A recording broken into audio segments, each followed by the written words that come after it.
तरह West Indies और England का मैच हुआ। Yes, West Indies put up a score, अच्छी कंडीशंस थी, रन्स बनने चाहिए थे इस विकेट पे, बट इंग्लैंड ने जिस तरह डोमिनेंट परफॉर्मेंस दिखाई, Phil Salt was very effective. और फिल सॉल्ट जो कि आपको उस तरह रिस्पॉन्ड करते हुए बाकी मैचेस में नहीं दिख रहे थे जब ये मैचेस जो हैं सुपर 8 से पहले का ग्रुप स्टेजेस हो रही थी, but they stuck with him and he delivered at the time that needed.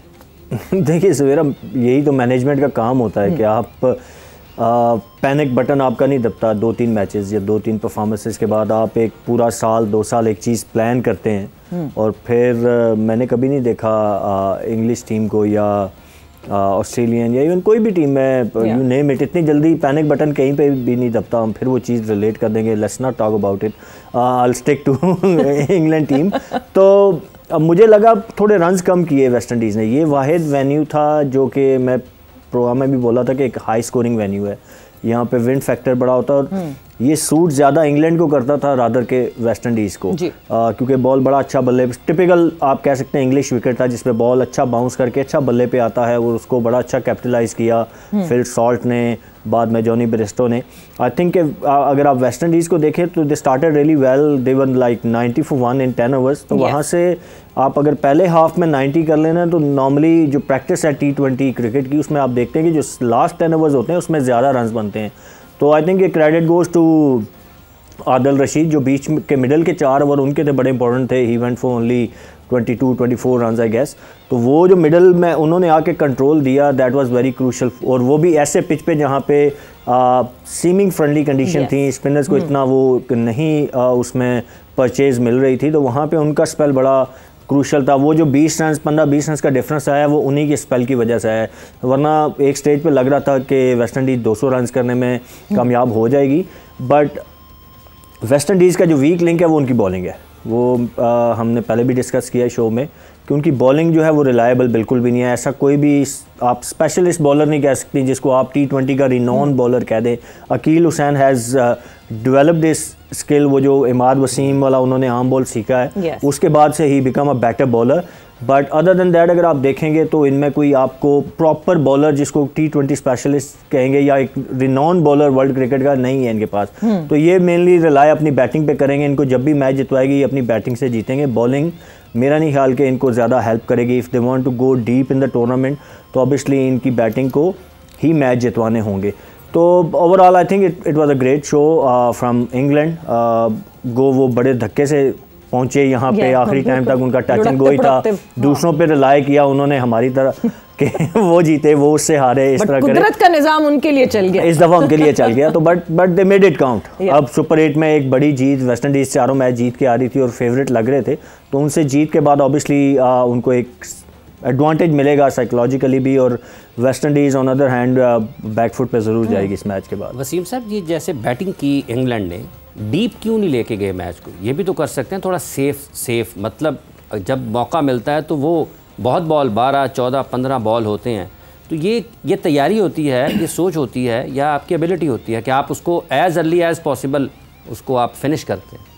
अब चाहते हैं हम इस मैच से हट जाएं। नहीं आपका मकसद तो मुझे यही लगा। विकेटें गिर रही थी मगर रन्स बने जा रहे थे, वो विकेटें गिर रही थी तो प्रेशर आ गया और हम स्लो हो गए, वो वाली चीज़। T20 cricket is all about momentum. जब आपको मोमेंटम मिला आपने उसको कैरी करना है, ठीक है।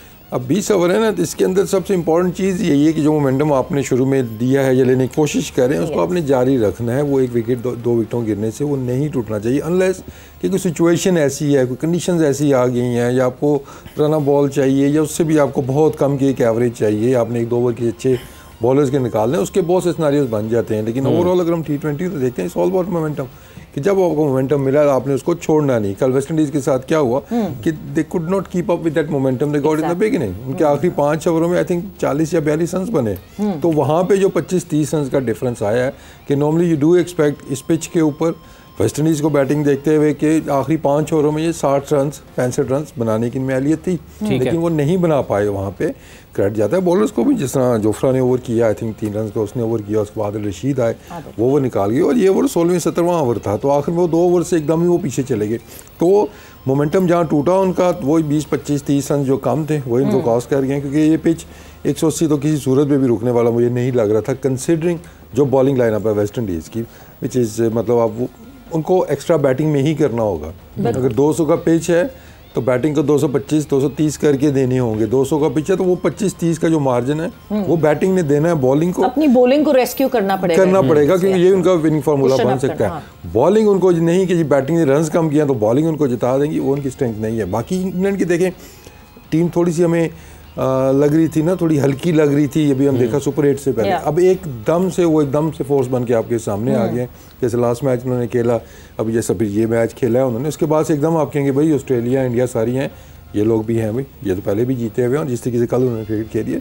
तो आई थिंक राइट टाइम पे पीक करना इंग्लैंड ने शुरू किया है, ये अच्छा साइन है उनके लिए। सोहेल, बड़ी टीम्स हम जब बात करते हैं, मतलब हम ऑस्ट्रेलिया, इंग्लैंड, इंडिया, इन टीम्स की जब बात करते हैं, इनको जब कहीं थोड़ी सी स्निफ मिलती है जीत की, उसके बाद दे नेवर लुक बैक। और यही जिस तरह अभी वसीम ने बात की है कि जिस तरह वो पहुंचे सुपर 8 में with ifs and buts, and then now पहला match setting a statement in super 8 कि हम आ गए हैं, we are ready for the game and we are ready on this level. देखिए माइंडसेट होता है आपने मैं ऑस्ट्रेलियंस की एग्जांपल हमेशा देता हूँ, इसमें मैंने उनको अगर मैं कहूँ ना दी बेस्ट देखा है तो वो है कि वो जब आपको उन्होंने पकड़ लिया जकड़ लिया तो फिर वो आपको कहीं जाने नहीं देते, चाहे जो मर्जी हो जाए। उनको मैंने अपसेट होते हुए, अपसेट इन अ वे कि जीता हुआ मैच हारते हुए मैंने कभी नहीं देखा। वो जब जीत रहे होते हैं तो वो जीतते हैं, बहुत रेयर ही कोई, मुझे तो मैच याद नहीं पड़ता कि आप कहें कि एक विनिंग सिचुएशन से जैसे हम नॉर्मली हार जाते हैं ना, उसमें हम सब शामिल हैं। मैं भी खेलता रहा तो हम भी कई मैचेस जीते हारे हैं, बट उनका ये हमेशा से रहा है। हाँ जी। तो वो ऑब्वियसली इट्स अ माइंडसेट कि आपने, और देन पता है more importantly I think it's about skills कि आपके पास आगे वो बात हो रही थी ना कि you don't care about wickets, आप जाते हो, आप अग्रेशन के साथ खेल रहे हो and you try to finish it. तो उस ट्राई टू फिनिश के लिए आपके पास रिसोर्सेज का होना भी बड़ा ज़रूरी है कि whether you have all the weapons in your bag और नॉट। अब मैं अगर कहूँ, मैं फिर एग्जांपल दूंगा कि अगर मैं कहूँ बॉलिंग करते हुए मैं 150 की करा लूँगा तो मैं 150 किलोमीटर की नहीं कर सकता, मेरी नहीं है वो स्किल, ठीक है।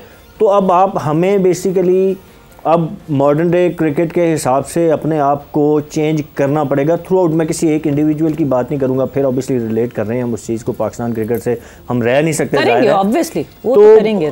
वी नीड टू डेवलप, दुनिया ने डेवलप कर लिया है, अब क्रिकेट चेंज हो गई है। वो जो हम बात करें ना फिल सॉल्ट की, आप दे प्ले फियरलेस क्रिकेट, और उनके मेरे ख्याल में ड्रेसिंग रूम में उनके फेलियर्स को ऑन भी किया जाता है। हमारे यहाँ प्रॉब्लम ये है कि शायद कहीं ना कहीं जो इनसिक्योरिटीज़ प्लेयर में आती हैं ना, वो इस वजह से है कि उनको पता है कि सक्सेस तो सब साथ सेलिब्रेट करेंगे, लेकिन जब हमारा फेलियर होगा as a individual nobody finger pointing होगी आपके ऊपर, तो आप अकेले ही उसके जो सर्कमस्टांसेस हैं उनको फेस करेंगे। तो ये एक चीज़ हमें एज ए, अगर आप मैं क्रिकेट बोर्ड की बात करूँ या एज ए नेशन बात करूँ, तो हमें थोड़ा सा इस चीज़ को भी फिगर आउट करने की ज़रूरत है। बाकी टीमें अगर वो कर रही हैं ना, फीयरलेस क्रिकेट खेल रही हैं, तो उनको पीछे से पुश भी मिलती है कि ठीक है जी, go play, we will own your failure and success. बिल्कुल, ऐसा नहीं होगा कि जब आप फेल होंगे तो हम आपको छोड़ देंगे, भाई लेट्स यू फेस इट। तो ये एक बड़ा मुझे मेजर फैक्टर लगता है हमारे फीयरलेस क्रिकेट ना खेलने का, कि दुनिया अब जिस तरफ जा रही है और हम क्यों उधर ही खड़े हैं। बिकॉज कि मुझे दिस व्हाट आई फील कि देयर आर इनसिक्योरिटीज़ कि आप अगर 2-4 मैच में नहीं करेंगे तो आपको टीम से और फिर स्क्वाड से भी जगह आपकी फारग हो जाती है। बड़े कंट्रास्ट माइंडसेट की बात आती है जब हम पाकिस्तान टीम की बात करते हैं कि insecurities, fear of getting dropped, मगर उनके लिए जो पिछले 4 साल से लगातार एक मैच में भी नहीं बैठे, वो किस बात का उनको डर होता है, उनका वो फेयर क्यों होता है। वक्त एक ब्रेक का हुआ है, ब्रेक पर जा रहे हैं, ब्रेक से वापस आएंगे, कॉन्वर्सेशन को आगे बढ़ाएंगे।